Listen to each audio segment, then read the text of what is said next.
good morning. It's the appointed hour, and it appears, Carol, that we have a quorum. 6 is a quorum. We have a quorum present, so we'll call to order the meeting of the MAP 3 Citizens Advisory Board for May the 22nd, 2014. Your packet has included copies of the minutes from the April 24th meeting. Are there additions or corrections? Second. It's been moved and seconded that we approve the minutes of the previous meeting. Any discussion? All in favor say aye. Aye. Opposed? The minutes are approved. That brings us to item 3. David? Thank you, Mr. Chairman.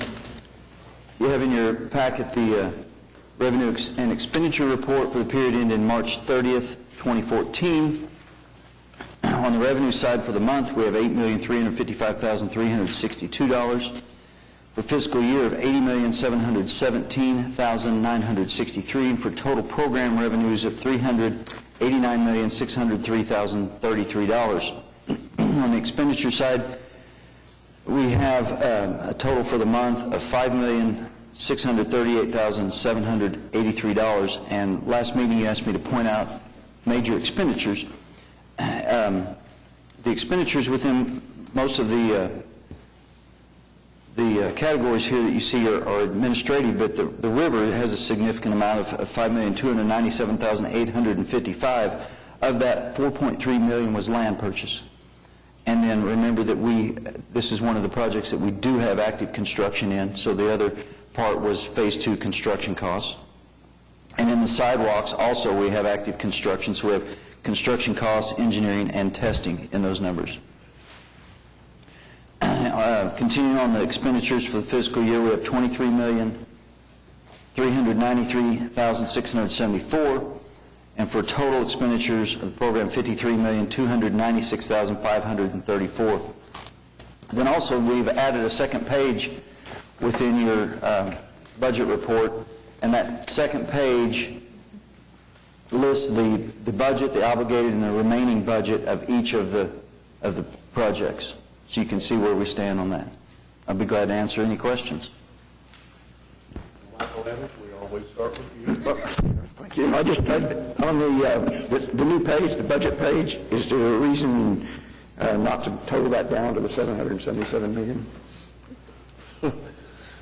I think there's some other categories that would be some of the contingencies and things in there. One thing that we didn't want to confuse people with was that council agreed to allow $9 million more in sidewalk money, so that wouldn't be $777 million. It would be different, and we just wanted to stay away from that confusion. But wouldn't that that doesn't come out of the contingency?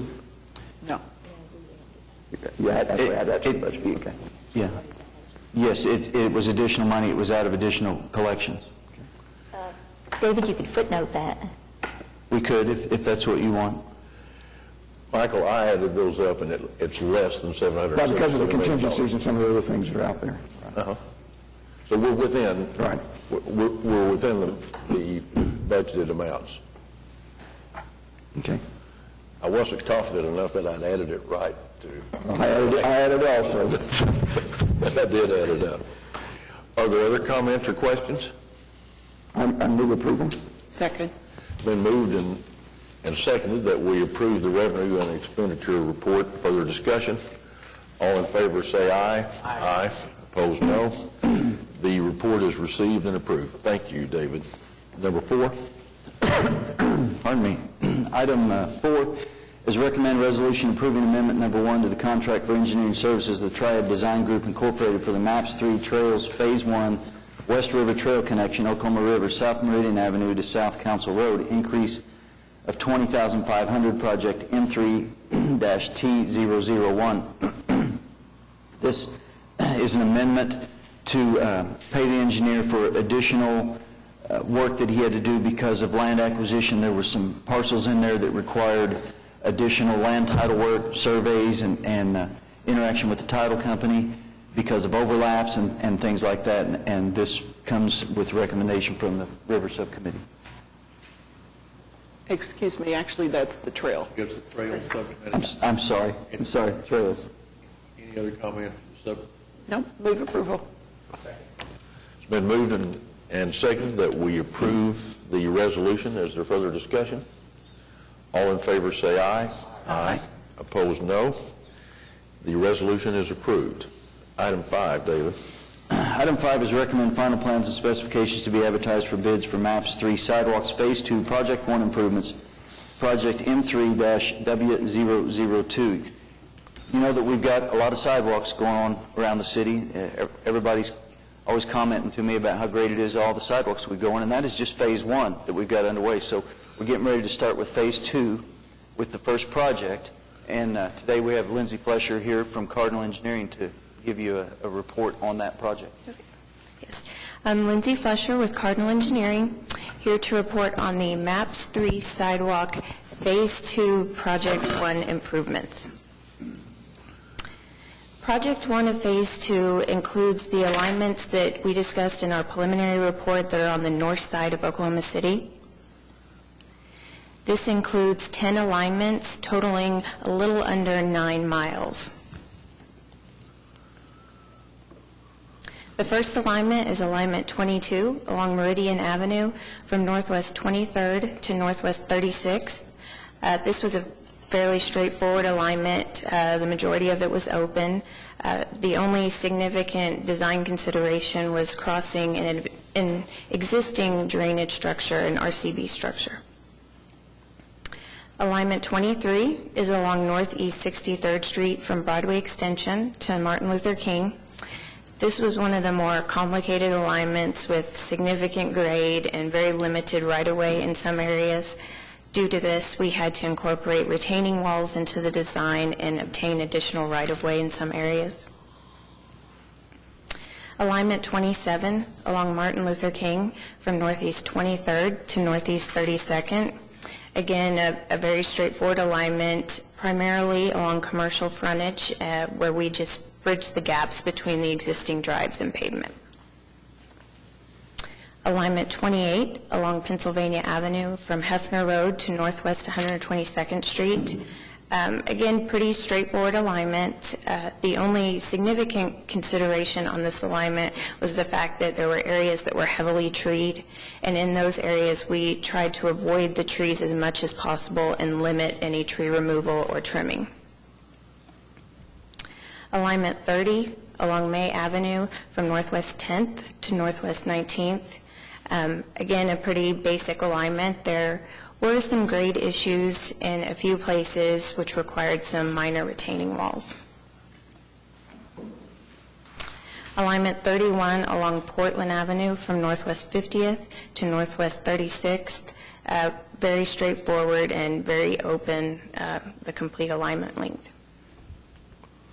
Alignment 33 along Northwest 30th Street from Pennsylvania Avenue to Indiana Avenue. Again, very straightforward along residential frontage, and we were basically bridging the gaps between existing sidewalks. Alignment 34 along May Avenue, Northwest 30th Street to Northwest 36th. This alignment ran along commercial frontage, again, pretty straightforward, and we just bridged the gaps between the existing drives and pavement. Alignment 36 along Pennsylvania Avenue from Northwest 23rd to Northwest 36th was again one of the more complicated alignments with a lot of grade issues and limited right-of-way, which again required us to work in retaining walls in the design along with acquire additional right-of-way. During design, also, we found that this runs along the Shepherd Historic Preservation District, so we have worked with city staff to meet all the necessary design guidelines and seek the necessary approvals.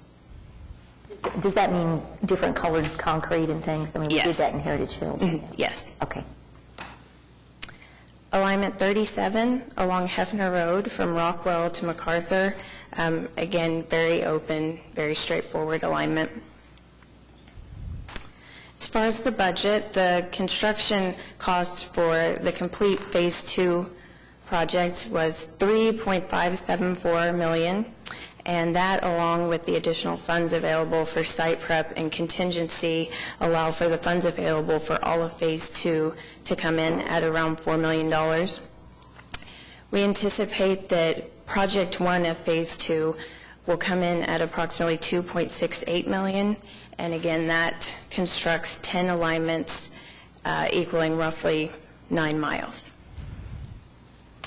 As far as the schedule, we're currently seeking the approvals from the necessary committees and anticipate bidding in July, getting approval on the contract the following month, and beginning construction in September. And we anticipate construction running through next summer and wrapping up in July. And with that, I'll answer any questions you may have. Questions?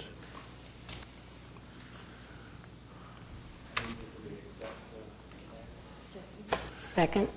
Been moved and seconded that we accept the plans as presented. Sue, anything from the subcommittee? You all recommend that as well? Right. Is there further discussion? All in favor say aye. Aye. Opposed? No. It's approved. Thank you. We appreciate it. Item 6, David. Thank you. Item 6 is recommend resolution approving change order number 5 for MAPS 3 Oklahoma River Racecourse lighting improvements, decrease of $60,000, accepting the project and placing the maintenance bond into effect, project M3-R002. This is the project for the lighting over there, and it's been up for a while, but there were some other pieces that still needed to be completed.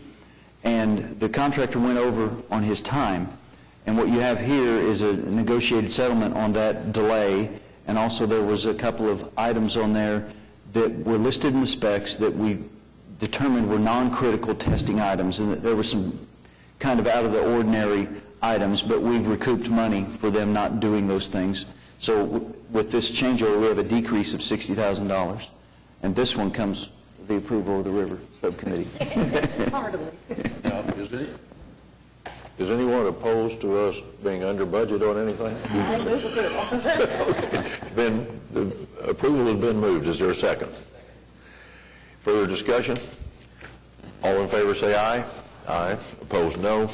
The resolution is approved. David? You will see it didn't take him long to spend that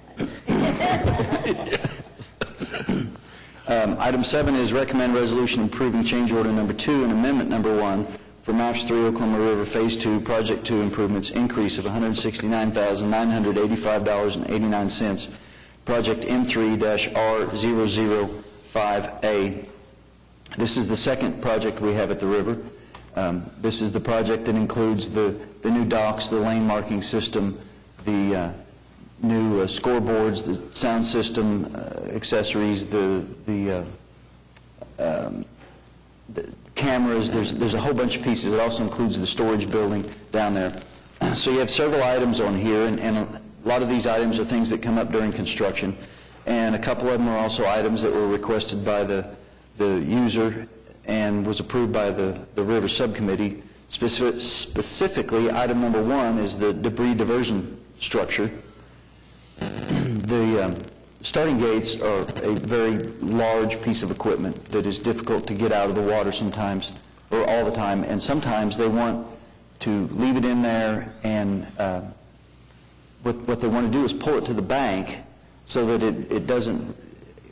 it's not hit by things that are coming down the river. If there's a storm coming and they have events, because it can take a substantial amount of time. So this allows them to swing it over to the bank, and this is a protective structure, and we have a little update for the construction, and Tim Johnson will show you that structure in a minute, what that is. Going on down through here, the next significant is the timing system upgrade. It's $46,963 for this timing system upgrade.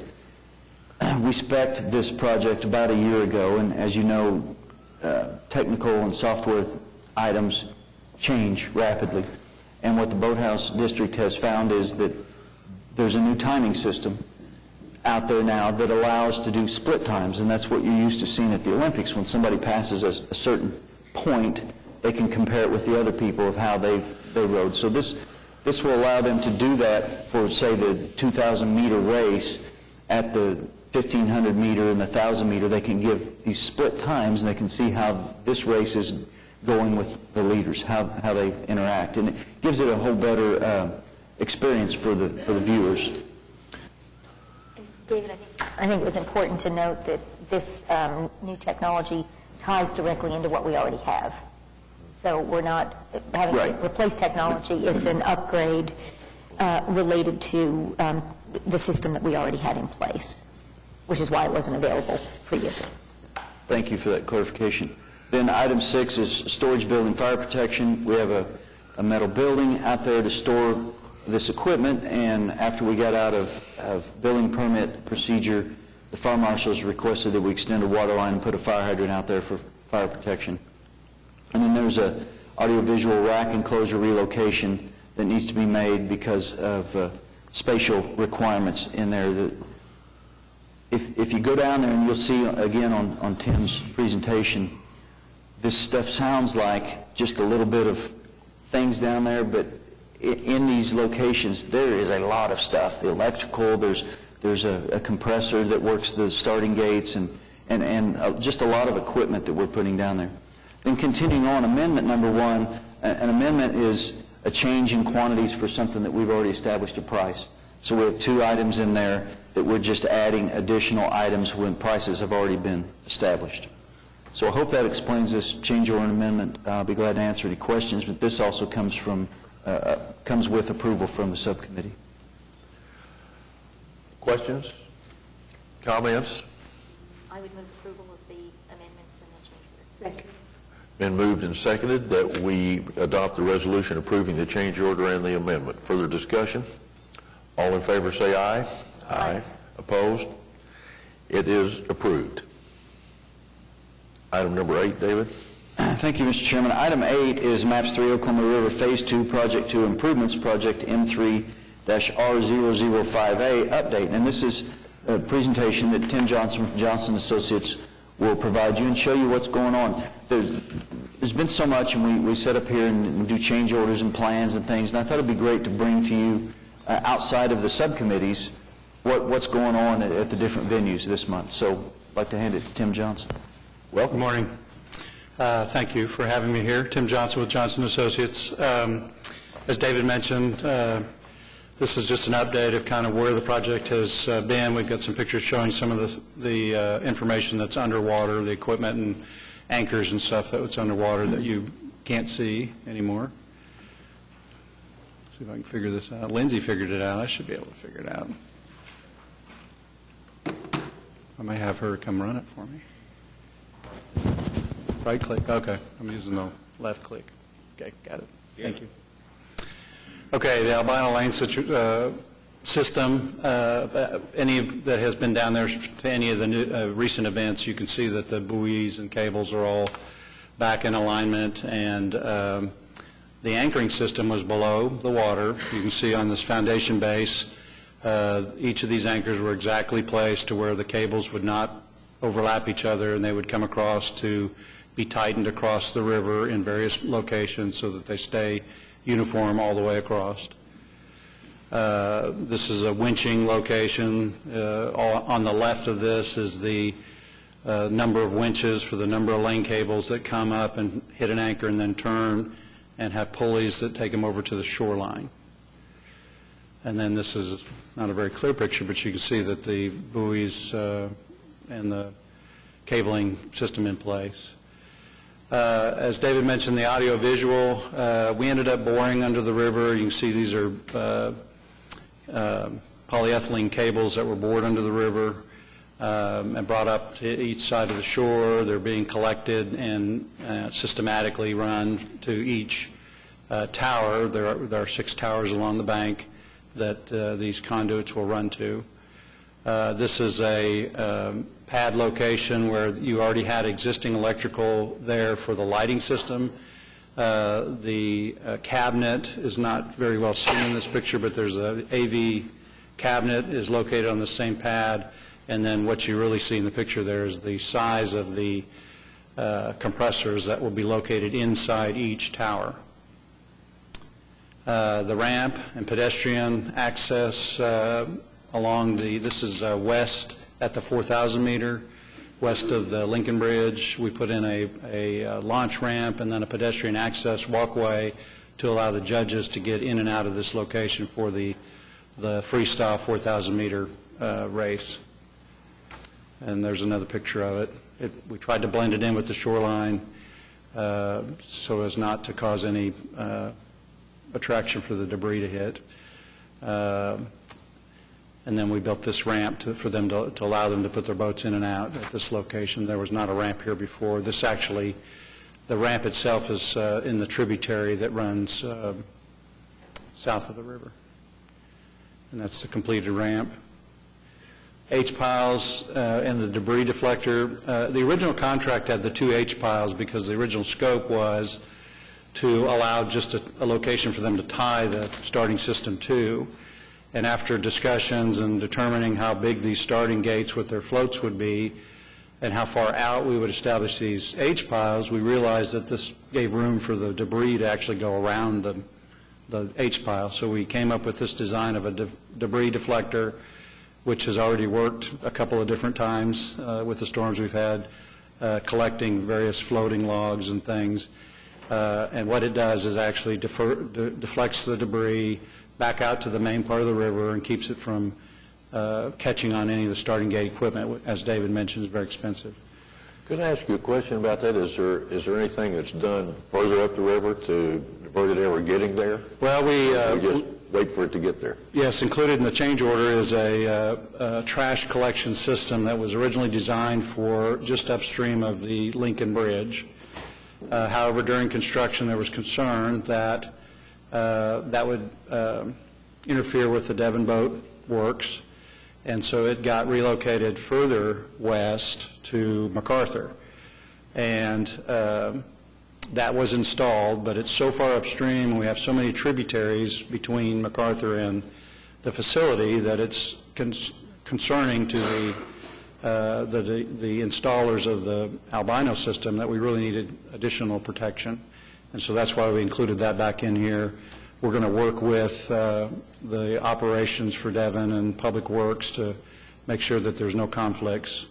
And it's a system that will only come up when we are in fear of a rainfall event. Like we had 2 hours the last event, and that's not enough time to take the system down. And so everybody just held their breath. So, and we did have a little bit of damage. Riprap and filter blanket installation. Every time we interfered with the original riprap along the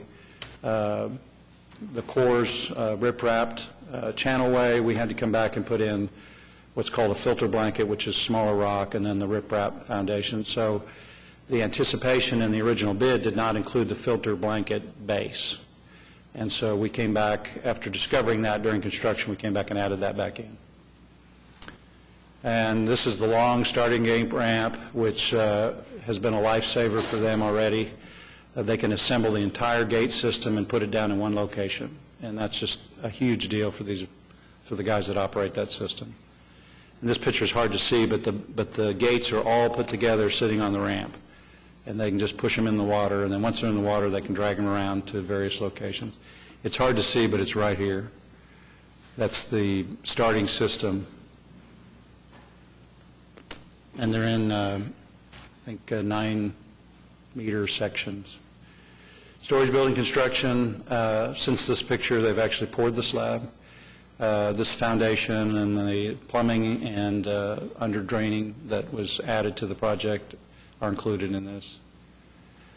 Judging towers, this is the stairways that have been installed and the foundation for all the judging towers. The manufacturing of the towers is being done off-site. They're anticipated to be delivered to site just any day. They're being painted.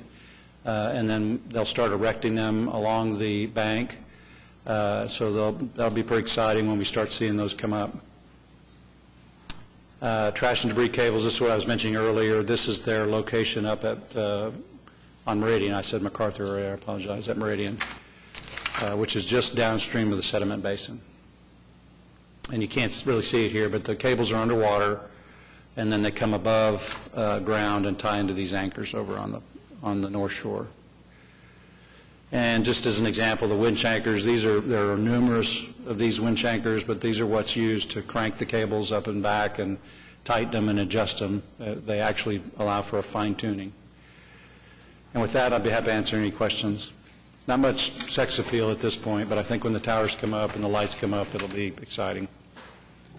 Tim, ironically, somebody sent me yesterday a YouTube of a device, a big water wheel thing that runs in a river that collects trash. Really? Almost like the way you get your airline luggage, kind of up a ramp, and then dumps it into a dumpster. Have you seen that? I have not. No, I'll circulate it around, see if I Okay. can send it. So it was really interesting, but it picked up logs and Yeah. all kinds of trash. I know that, especially with the drought, we have a long period between rainfalls and we get a little flush, and there's just all kinds of stuff that comes down there. So, The various dams along the river, they don't stop a lot of that debris? they hang up some of it, but the way that Public Works operates those gates is the goal is to get the water through as it comes down the basin. So like in the rainfall we had a week or so ago, we had about 2 or 3 inches in a very short period of time. Once that water hits, it causes a rise in the river fairly quickly, and the goal for Public Works and those gates is to level that off so that the net effect is that the water surface stays fairly uniform, So they open the gates and the stuff flushes on down to the next basin? unless they're making a specific effort to catch something, which they've tried to do that before. Well, Public Works does try to capture a lot of that, but understand that it being the active river with the large drainage basin that it has, there's whole trees that come down the river. So, Oh, they just stopped the dams, would have stopped a lot of that stuff. well, they try to push some of the larger stuff to the banks, and they do a really good job of trying to get most of it down there, but if it happens at 3 in the morning, or all at once, it's difficult to contain. Okay. Further questions for Mr. Johnson? Move approval. Thank you, Tim. Thank you. Thank you. Fourth is what you have to. This was an informational update, is that right, David? So no formal action required? Thank you for being with us. All right, number 9. Number 9, we move to the fairgrounds, and this is recommend resolution approving draft final plans and specifications to be advertised for bids for MAPS 3 Oklahoma State Fairgrounds Phase 2 New Expo Building, Project M3-F002. You notice that this says draft final plans, and the plans are 98% done. What we're waiting on is a few last comments from plan review, the building permit people, but we didn't want to wait another month to get these out on the street. We're ready to get this going. So we're bringing them to you with understanding that there'll be a few little minor changes that won't affect substantially the budget or the program. We have Alan Brown here today from FSB to give you a presentation on the building, so I'd like to invite Alan Brown up. Welcome, Al. Well, thank you. Alan Brown, representing the design team this morning, and we're pleased to be able to wrap up the design phase and present the final design to you this morning.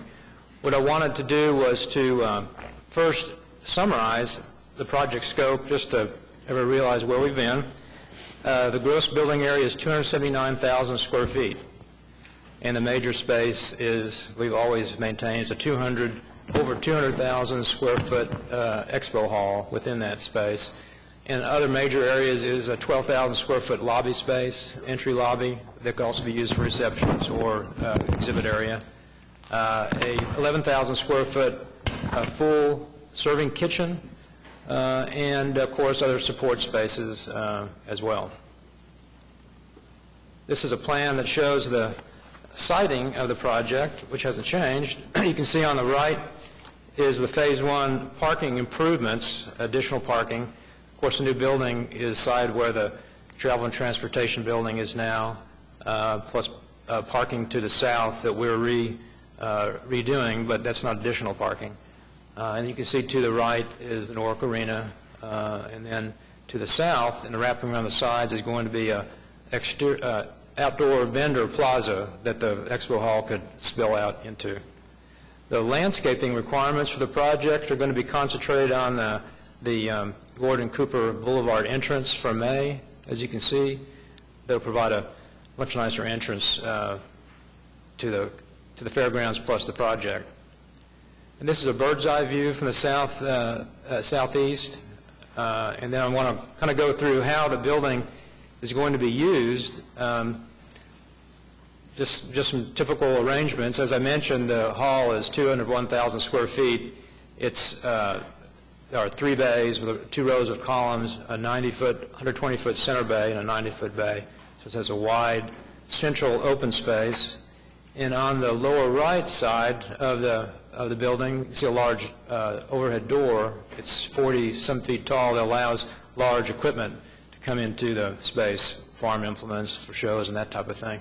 But this shows a typical trade show arrangement, which has in this arrangement, over 900, so 900 or 600, 900, 10 by 10 booths. That's, over that many, but you can do a lot of arrangements, but that just shows how that might work. An RV type show, a combination of booths and equipment.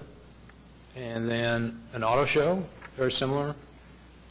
And then I mentioned the large equipment show down the center bay as well. And this is a view from the entrance from the southeast that shows how the building has ended up. It's a metal panel building with a large glassy entrance on the south. I can't use the laser pointer on here, but you can see in the front, that is the vendor plaza that wraps around the side. It has canopy entrances over the entrances as well. This is the main entrance view from the south. It shows that's the main lobby, entry lobby space. The lower portion is glass. The upper portion of the wide area, the curtain wall, is a translucent material that blocks heat and sun but lets light into the lobby space. The northwest side and the northeast, similar, that faces the arena, are secondary entrances. They're designed to be similar to the front entrance with an alternate for the translucent material we talked about. So this is sort of the back entrance, you might want to say. The floor plan, the large green area, of course, is the expo hall. The yellow area on the bottom is the entrance lobby. At the back, the pink area is the kitchen, catering kitchen, or actually full kitchen, and a service corridor which allows access directly into the exhibit hall. And surrounding the perimeter of the expo hall is support facilities such as restrooms, concession stands, that sort of thing. And there are 2 large storage areas on the north that for tables and chairs and other types of things. This is a view of the entrance lobby. Over 20-foot tall ceiling clearance. Has a sort of a suspended acoustic cloud exposed structure, and the floor is a colored polished concrete, a little upscale, and then the exhibit hall, which has a hardened sealed concrete floor for them, to withstand the larger equipment, that sort of thing. The other materials in the lobby are glass, aluminum, and a burnished block, which I didn't, can I back up? I didn't mention on the outside. Well, Mark, I may have messed up there too. We'll come back to that. The expo hall itself is 37-foot clear, and it's a steel structure. I mentioned a hardened sealed concrete floor. So you get an idea of the scale of that space there. This is a view down the center of the space. It has LED lighting in the expo hall, which is kind of unusual, a very energy-saving feature for the space. And there are also large ceiling fans to circulate air and improve the HVAC operation. This is a sample board. I know it's hard to see, so I brought this after the meeting if you'd like to come and look at the samples. But as I mentioned, the exterior of the building is metal panel. There's a burnished concrete block along the base that's really abuse resistant in 2 colors, tan and sort of a reddish brown color. The upper metal is sort of 2 tones of gray, and you can't see in there real well, but the public spaces are basically earth tones, but they have solid surface tops in the restrooms and that sort of thing, so it's a little bit nicer than most type of institutional facilities, for instance. We went and toured some of the public spaces around the city. We wanted to make sure that the expo hall was, to that level. And as I said, I answer questions on the samples if you'd like to look at them afterwards. We also did a concept for wayfinding and signage for the fairgrounds and the building. We'll talk about it in a second. We've identified the signage and the electronic signage, wayfinding as an option, an allowance in the budget, and we're going to design that separately and bid it as a separate package, so it will not be under the construction budget. But that's a very important piece that deals with the entire campus and not just the building. Here is the budget. The not-to-exceed amount is $44,399,127, and that includes construction and allowances that I mentioned. The final construction bid estimate, which we prepared, is $41,173,000, which includes then, on top of that, 5 allowances we've identified that we're going to bid separately: movable fixtures, furniture, and equipment, or FF&E, a Wi-Fi system. We've installed the infrastructure, the conduit, and the boxes for all the devices, but the actual devices themselves and the cabling will be a separate allowance or bid package. Security system is allowance 3. Allowance 4 is the wayfinding system I mentioned, also digital signage, which will be electronic display boards, that type of thing within the building and maybe the exterior. And then allowance 5 is the 1% public art set-aside or allowance that is required, and it includes the project budget plus the change order budget as well, so $469,000. And we're working with the committee to identify where that will go. And it looks like the lobby space, somewhere in the lobby space. So the final project cost estimate with everything is $43,826,800. Then on top of that, if bids go well, we have 3 or 4 add alternates, and one is translucent panels I mentioned around the lobby. We would add those at the north entrances, the 2 that I showed you. Vendor power at the South Plaza, the outdoor exhibit areas that we looked at. Excuse me. Partial underground power, that's a section of the overall power to the building that we'd like to put underground. It's overhead right now, but it's something we could live without, and if we can, we'd like to put that underground. And then the 4th alternate is concrete paving in lieu of asphalt paving, and that kind of goes back and forth. Which one's less expensive, we'll decide that when we get the bids. So that is the project budget. The next item is the schedule. Oops. Now I need to go back. Which one?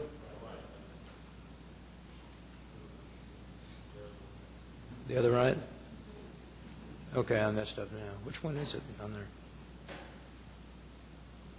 That's right there.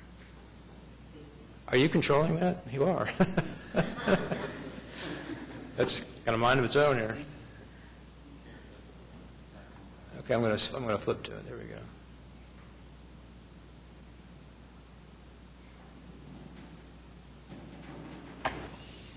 All right. The schedule. We're at the bullet 3, the advisory board presentation, and after that, we'll be, as David mentioned, we'll be finalizing the contract documents, dotting I's, crossing T's, and have that ready for City Council approval on June 10th. After that, assuming it's approved, the advertise for bid the next day, and then bids will be due on July 10th.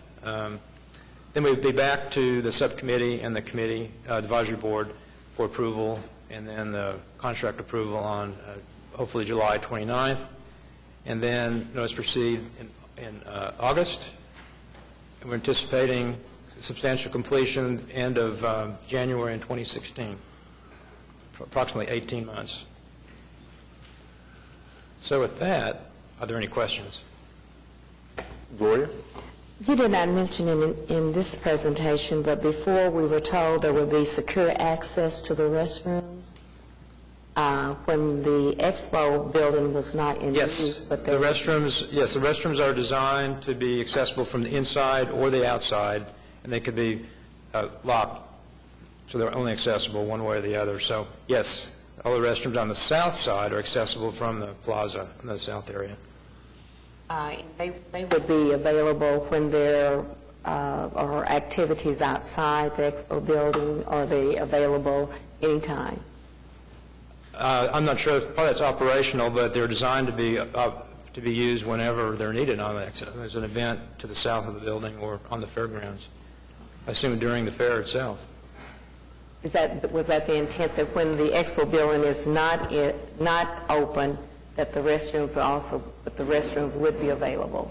Well, that's what Alan's saying, is that would be up to the fairgrounds people as far as operational, how they want, but it is available to do that. It's definitely possible to do that, yes.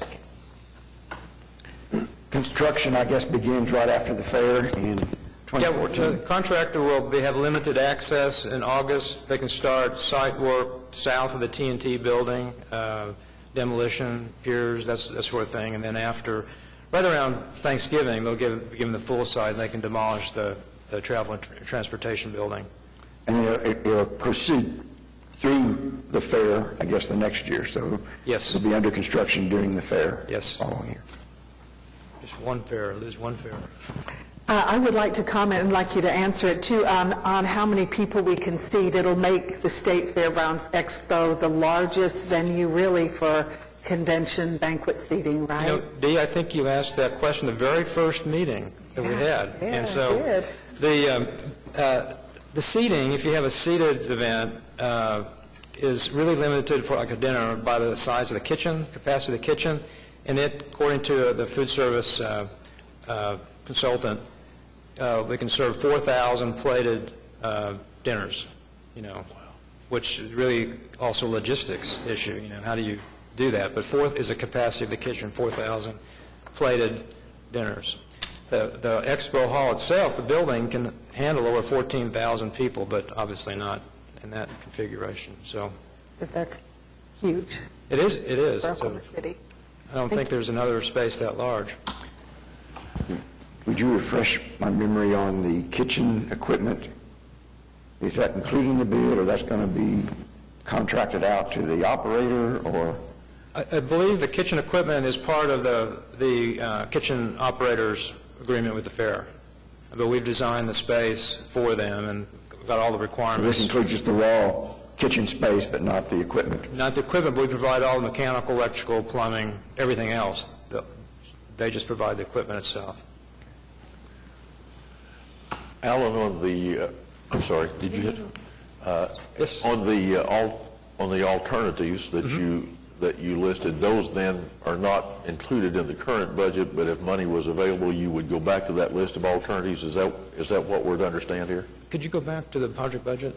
I don't want to touch it. And if so, are they prioritized? Well, the allowances are in the budget, the allowances, which will be bid separately, either a part of a citywide contract or, for instance, FF&E, you don't have to order it, until the construction is close to being finished. There's no sense in paying for that. Technology gets cheaper. So we decided you need to go forward to the one that says project budget. So the allowances that are shown are right there, are in the budget of 43,826. Yeah, but I was asking about the alternates. The alternates on the bottom are not In the budget. In the budget right now, but we're about 500,000 under the fixed limit. So we're hopefully we can get some of those or all of them. And I don't think there's a priority. But you guys have not prioritized them? No. Okay, so that would be a matter for consideration at a later date? That'd be something I think the city and the fair would have to I have look at. one more question. On the floor plan, there are areas identified. Those areas can be partitioned off in case someone wishes to use the building and they don't need the entire Could you go back to the floor plan for me? The main expo hall itself does not have like movable walls, partitions, and they'd have to be done with partitions you would bring in, set up if you wanted to separate it. But I think the fairgrounds determined that the size is optimum and we looked at those during the design phase. So, Goes to your point, Dee, is that if it is to be used for something other than trade shows, it would certainly have to be a large event because the petitions would not be available. Anything else for Alan? Well, I wanted to add this for the board to consider. right there. Tim O'Toole called this morning and said that he had planned to be here and but was unable to because of a prior commitment, and said on behalf of the Fairgrounds board that he represents, and he's the CEO there, that they're very pleased with the work that's been done, and if he were here to speak to it, he would recommend that we approve this as it's been presented today. And Dee, did you want to add anything from the subcommittee? We're very pleased, very Thank you. pleased at the timing and everything that's gone on, the budget, the design, and it looks great, and it'll be a wonderful addition to Oklahoma City. And with that, I recommend approval. Is there a second? It's been moved and seconded that we adopt the resolution approving the final draft plans and specifications. Further discussion? All in favor say aye. Aye. Opposed, no. It is approved. Alan, many thanks for your good work. Thank you. David? Thank you, Mr. Chairman. Item 10 is continuing on with the fairgrounds, and that is Maps 3 Oklahoma State Fairgrounds Phase 1 Project 2 Parking Lot Improvements, Project M3-F001A. And this is an update also to show you what's been going on at the fairgrounds. And we have our project manager from the Maps office, Susan Torres, here to show you what's going on. Hi. I first did a update presentation for the subcommittee in January, so I'm going to show you what I showed them in January and the progress we've made since January, and pretty current. So these are the points or the locations where the pictures were taken. And the first one is looking north. This is, like I said, in January. And this is what it looks like today. Striped, we have all the lights up. And this is again in January. We still needed to stabilize about a third of the parking lot. And so this is what it looks like today. All those light poles are installed, and the parking lot is looking 98% finished. We had to bore through a street for a distribution center on the parking lot. This was in January, and this is where what that distribution center looks like today. This is another shot looking southeast in January, and this is what it looked like this week. Again, looking towards the Coca-Cola building. And this is what it looks like today. Looking northeast.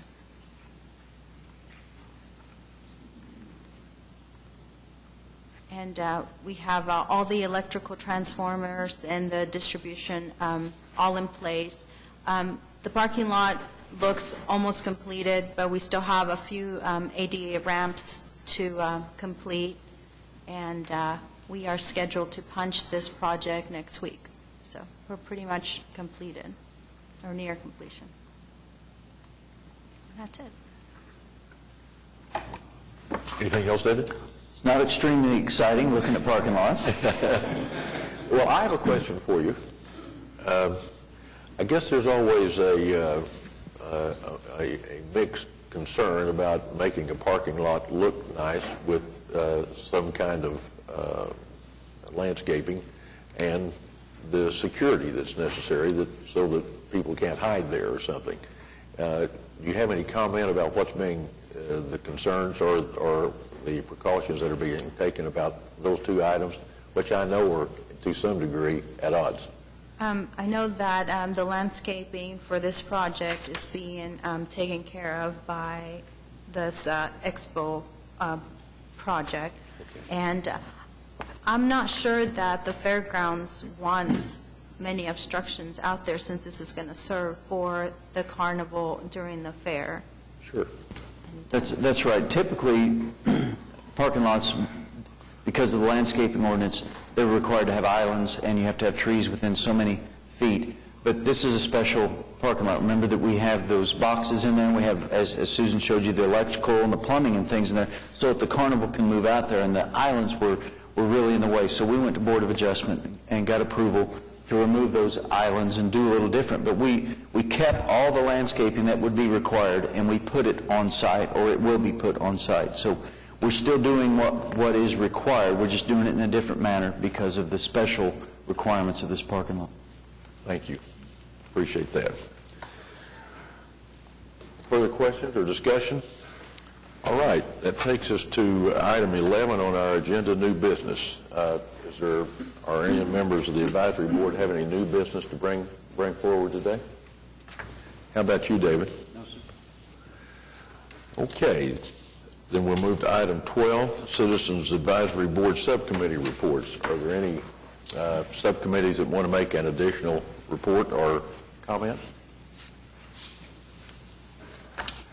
Dee? Yes, Mike Knopf said to tell everybody that the boathouse is having the Sandridge Sky Zip this afternoon at 4 o'clock. It's a ribbon cutting, and you can see Governor Fallon, Mayor Cornett, and Barry Switzer zip line across. That's real. And how come Tom's not? We want to know. I think there was an age limit, I'm not sure, but Got Barry. yeah, I can do what Barry can do. Well, thanks, Dee. Appreciate that. Any other subcommittee want to make any comments? Okay, then let's move to item 13, the informational items. David? Mr. Chairman, we have informational items in your packet, 2 items which are things that have to do with the Whitewater facility. And if you recall, these are specialty items that we felt were long lead items and that we went out and procured ourselves. So you can see that the conveyor belt system, which is the conveyor belt that takes people from the lower pool to the upper pool in their kayaks, has been approved by council. And then also the filtration system for the water within the Whitewater has also been approved. Any questions for David about those items that have been approved by the council? Okay, David, why don't you give us your update report, item 14. Thank you. We've seen a lot today, but I will just kind of cover some things on the river. Phase 2 improvements are still under construction, as you saw today, and the Whitewater facility will be out for bids in the next few weeks. So we're very anxious to get that project out. We think that'll be a great addition.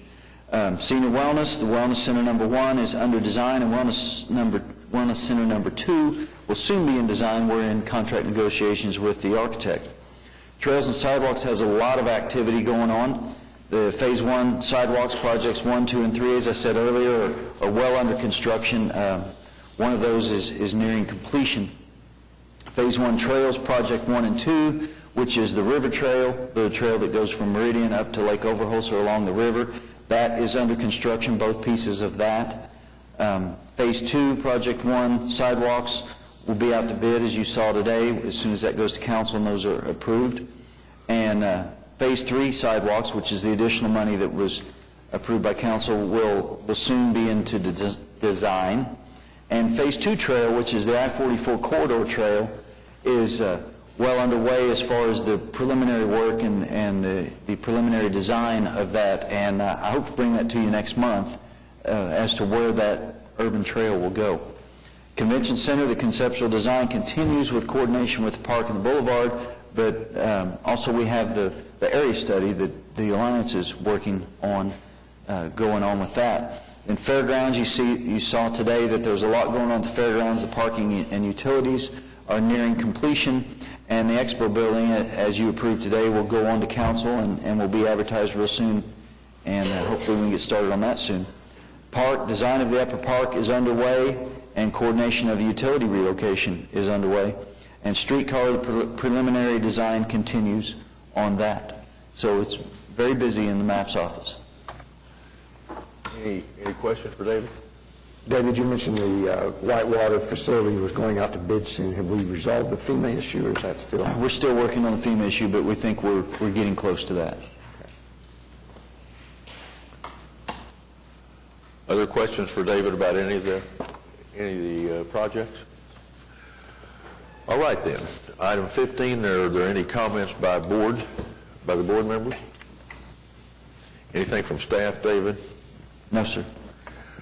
This is the chance where we offer an opportunity to any citizens that are here that would like to be heard by the Citizens Advisory Board.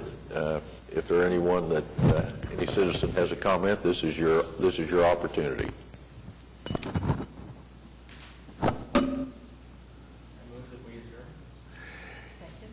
It's been moved and seconded that we adjourn. All in favor say aye. Aye. Opposed, no. We're adjourned. Thanks.